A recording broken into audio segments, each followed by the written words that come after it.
আমার অত্যন্ত স্নেহে, তার নাম অম্বরীশ ব্যানার্জি। এই গুলাটি থাকে, কবিতা কবিতা লেখেন, আরো বিভিন্ন নিবন্ধ প্রবন্ধ অনেক কিছুই লেখেন। তো সে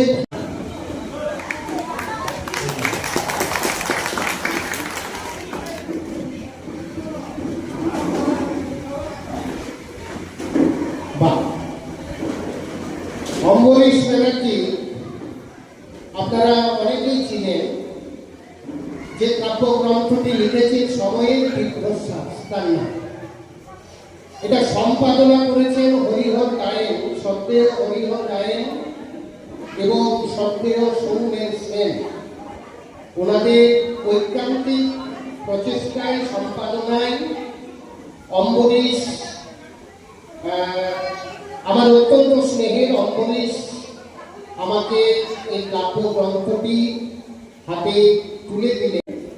কাব্যগ্রন্থটি উৎসর্গ করেছেন সেই ঋষি সাহিত্য সম্রাট বঙ্কিমচন্দ্র চট্টোপাধ্যায়ের বংশধর পঞ্চম প্রজন্ম স্বনামধন্য সাহিত্যিক জয়দেব চট্টোপাধ্যায়, শিশু সাহিত্যিক উৎপল কুমার ধারা, বিশিষ্ট সাহিত্যিক আনন্দ বসু, বাস্তববাদী লেখক মাধব ব্যানার্জি, বিশিষ্ট সাহিত্যিক বৈজয়ন্ত রাহা, নজরুল গবেষক দীপা দাস, কবি সাহিত্যিক সুব্রত ভট্টাচার্য, বিদ্যান, বিশিষ্ট সঙ্গীত শিল্পী রতন কাহার, যিনি লিখেছিলেন পরলোকের পেটিল লম্বা লম্বা চোর, স্বপ্না চক্রবর্তী যার গান দিয়ে ফেমাস হলেন, সেই পদ্মশ্রী রতন কাহার, যিনি পদ্মশ্রী পুরস্কারে ভূষিত হলেন, বিশিষ্ট সঙ্গীত শিল্পী অরুণ কুমার চক্রবর্তী, এনাদের উৎসর্গ করে এই সংকলন।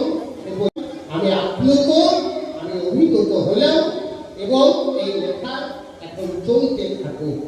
এই অপসংস্কৃতির যুগে যুব সমাজ আজ বইমুখী নেই, বই থেকে অনেক দূরে সরে যাচ্ছে। এই সমাজকে সুস্থ রাখতে গেলে যুব সমাজকে পাঠানুরাগী করে তুলতে হবে, যাতে তারা বইয়ের প্রতি আকৃষ্ট হয়। এগুলো আমাদের যারা সমাজের অভিভাবক প্রত্যেকের দায়িত্ব।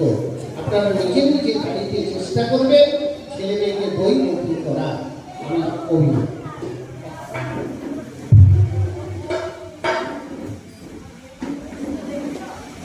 তাহলে সেই